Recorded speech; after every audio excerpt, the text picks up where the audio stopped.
Et c'est pas très brillant non plus. Je veux à peu près toute cette thèse du complot-là. Je veux dire, faut être mou entre les deux oreilles pour soutenir ça. Là. Elle a juste fait démonstration que c'est pas nécessaire d'être un prix Nobel de la paix pour jouer dans un film. Parlez-moi de ça. J'aimerais ça. Instruisez-moi. Dites-moi quelles sont ces anomalies que nous, qui travaillons dans les médias, se font. On se fait bourrer, là. On voit rien de ça. Là. On est aveugle. Éclairez-nous, s'il vous plaît. Éclairez-nous, s'il vous plaît. Là, je ne demande que ça. Je ne demande que ça. Je ne demande que ça. Le premier écrasement du Concorde, il n'y en a aucun qui s'était écrasé. Ça n'en fait pas une conspiration pour autant. Là.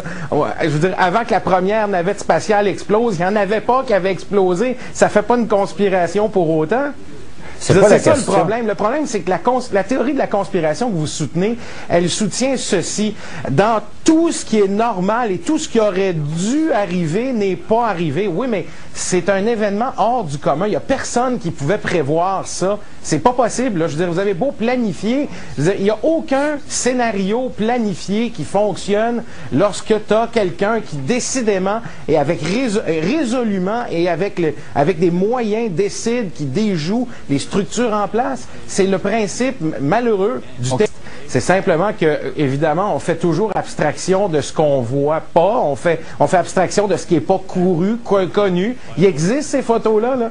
Allô? Je veux dire, tu sais, ça a été publié, mais sauf que, évidemment, parce que c'est très flou, on refuse la thèse de l'avion. Ben, écoutez, excusez, c'est plate, mais il n'y a pas de document aussi bien filmé qu'à New York. Mais tout ce que vous nous énoncez là, comme d'ailleurs, toutes ces maudites théories complètement farfelues, loufoques,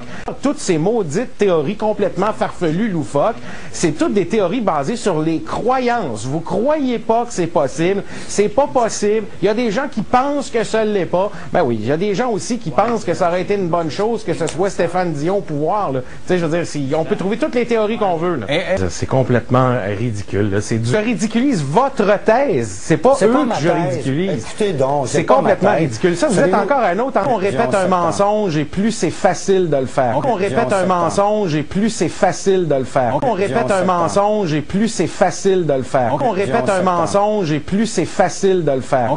Et c'est drôle, là, quand tu regardes les vidéos au ralenti, là, les buildings s'effondrent chacun à partir du point d'impact de l'avion. Donc, il faudrait, pour adhérer à cette thèse-là, croire que les explosifs étaient directement à la hauteur où l'avion allait frapper. C'est ridicule. C'est tellement